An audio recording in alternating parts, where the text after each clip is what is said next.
এখন শুনবেন আজকের গুরুত্বপূর্ণ খবরের শিরোনাম।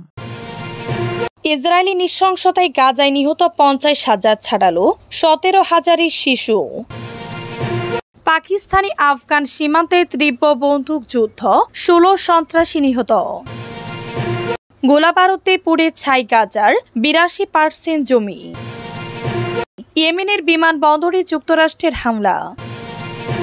ইসরায়েলে প্রবল বিক্ষোভের মুখে নেতানিয়াহু গাজায় যুদ্ধ বন্ধের দাবি। রুশ ড্রোন হামলায় কিয়েভে নিহত 3, কাল সৌদি আরবে শান্তি আলোচনা। ইসরায়েলি নৃশংসতায় গাজায় নিহত 50,000 ছাড়ালো 17,000 শিশু। গাজায় নিহত সংখ্যা 50,000 ছাড়িয়ে গিয়েছে। এদের মধ্যে কেবল শিশু 17,000।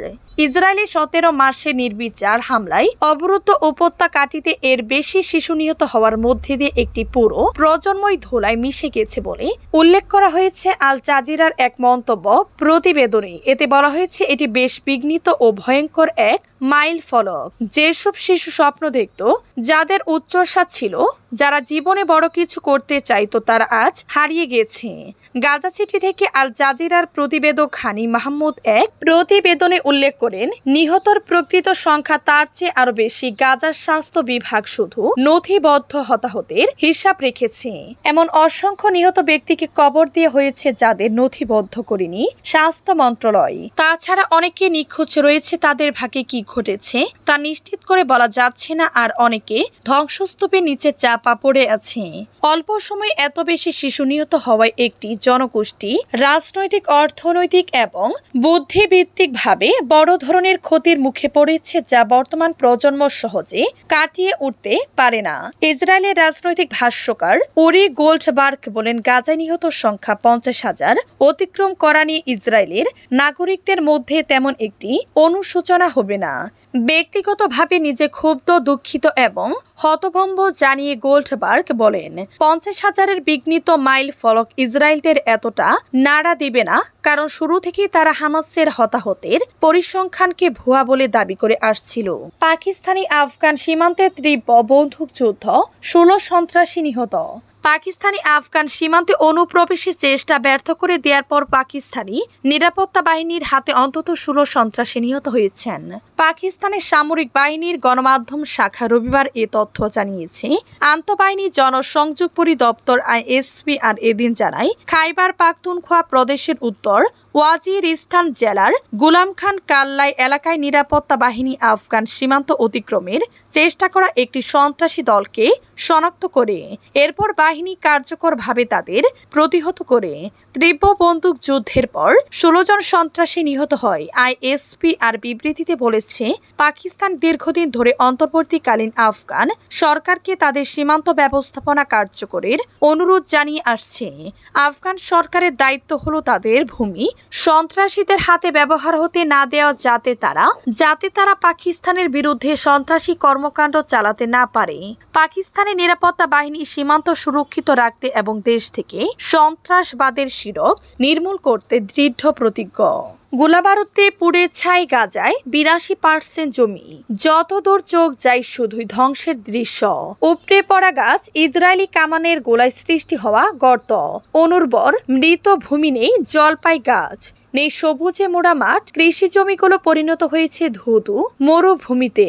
অনাহারে মরছে মানুষ, অথচ ফসল ফলানোর উপায় নেই। ইসরায়েলের গোলাবারুদে পুড়ে ছাই হয়ে গেছে গাজার 82% ফসলি জমি। দি গার্ডিয়ান ও অন্যান্য আন্তর্জাতিক গণমাধ্যমের তথ্য অনুযায়ী পরিস্থিতি দিন দিন আরো ভয়াবহ হয়ে উঠেছে।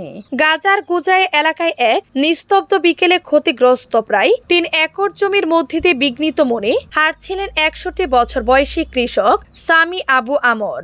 একসময় সেখানে জলপাই গাছ পরিচর্যা করতেন তিনি।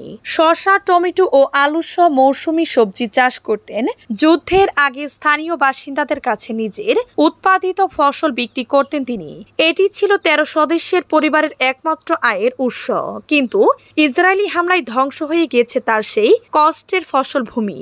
শুধু কৃষি জমি নয়, ইসরায়েলি সেনারা তার কৃষি সরগ্রাম, সেচ ব্যবস্থা এবং হাঁস মুরগির খামারও ধ্বংস করেছে। ইয়েমেনের বিমানবন্দরে যুক্তরাষ্ট্রের হামলা। ইয়েমেনের আল হুদাইদা বিমানবন্দরে হামলা চালিয়েছে যুক্তরাষ্ট্র। গতকাল শনিবার এই হামলা চালানো হয়েছে বলে জানিয়েছে দেশটির বিদ্রোহী গোষ্ঠী ইহুদি নিয়ন্ত্রিত গণমাধ্যম। বার্তা সংস্থা এএফপিও এই হামলার খবর নিশ্চিত করেছে। এএফপি জানিয়েছে, ইয়েমেন ব্যাপক হামলার ঘোষণা এক সপ্তাহ আগে দিয়েছিল ওয়াশিংটন। ইহুদি নিয়ন্ত্রিত আল মাসিরাহ টিভি হুদাইদা বিমানবন্দরে হামলাকে আমেরিকান আগ্রাসন বলে অভিহিত করেছে। চ্যানেলটি জানায়, লোহিত সাগর উপকূলে হুদাইদা বিমানবন্দর লক্ষ্য করে 3 বার হামলা চালানো হয়েছে।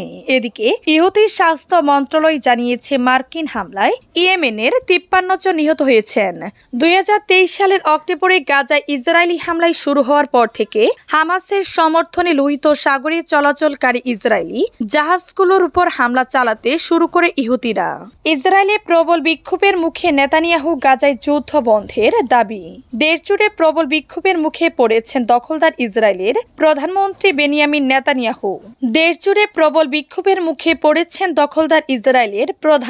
Benjamin Netanyahu. ফিলিস্তিনের গাজায় নতুন করে অভিযান চালানোর বিরুদ্ধে শুরু চলছে এই বিক্ষোভ। গাজায় যুদ্ধ বন্ধের দাবিতে ইসরায়েলের রাস্তায় নেমেছে হাজার হাজার মানুষ। এ নিয়ে নেতানিয়াহু সরকারের বিরুদ্ধে টানা 3 দিন ধরে ইসরায়েলে বিক্ষোভ চলছে। ইসরায়েলের গোয়েন্দা সংস্থা সিএনবির প্রধান রুনের বারকে বরখাস্ত করার সরকারি সিদ্ধান্ত এবং গাজায় আবার হামলা শুরুর প্রতিবাদে গতকাল শনিবার রাজধানী তেল আবিবে হাজার হাজার মানুষ প্রতিবাদ বিক্ষোভ করেন। ইসরায়েলের নীল সাদা পতাকা হাতে তেল আবিবের হাবিমা স্কোয়ারে হাজার হাজার বিক্ষোভকারী অবস্থান নেন। তারা গাজায় হামাসের হাতে বন্দী ইসরায়েলের বাকি ব্যক্তিদের মুক্তি করে আনতে নতুন করে চুক্তি করার দাবি জানান। প্রতিবাদ বিক্ষোভে অংশ নিয়ে মোর্শে হাহারুনি 63 বার্তা সংস্থা রয়টার্সকে বলেন, ইসরায়েলি সবচেয়ে বড় ভয়ঙ্কর শত্রু হচ্ছেন বেনিয়ামিন নেতানিয়াহু। 20 বছর ধরে তিনি আমাদের দেশকে গ্রাহ্য করেনি, আমাদের দেশের নাগরিকদের গ্রাহ্য করেনি। 44 বার্তা সংস্থা রয়টার্সকে বলেন, আমরা 1.5 বছর পর আবারও গাজায় ভয়াবহ যুদ্ধ দেখছি। এখনো গাজার ক্ষমতায় হামাস, এখনো ওই সংগঠনের হাজার হাজার যোদ্ধা রয়ে গেছে। সুতরাং এই যুদ্ধে ইসরায়েলের নেতানিয়াহু সরকার তার লক্ষ্য অর্জনে পুরোপুরি ব্যর্থ হয়েছে। বিক্ষোভকে ঘিরে ইসরায়েলের গুরুত্বপূর্ণ সড়কগুলো বন্ধ করা হয়। বেনিয়ামিন নেতানিয়াহুর নেতৃত্বাধীন সরকারের বিরুদ্ধে ক্ষোভ প্রকাশ করেছেন তারা। রুশ ড্রোন হামলায় কিয়েভে নিহত 3, কাল সৌদি আরবে শান্তি আলোচনা। ইউক্রেনের রাজধানী কিয়েভে গত রাতে রাশিয়ার ড্রোন হামলায় অন্তত 3 জন নিহত ও 10 জন আহত হয়েছেন। নিহতদের মধ্যে 5 বছরের একটি শিশু রয়েছে। কিয়েভের সামরিক প্রশাসন রবিবার টেলিগ্রামে এ তথ্য জানিয়েছে। অন্যদিকে ইউক্রেনের প্রেসিডেন্ট ভলোদিমির জেলেনস্কি পশ্চিমা মিত্রদের প্রতি আহ্বান জানিয়েছেন শান্তি আলোচনা শুরুর আগে মস্কোর উপর আরও চাপ প্রয়োগ করতে।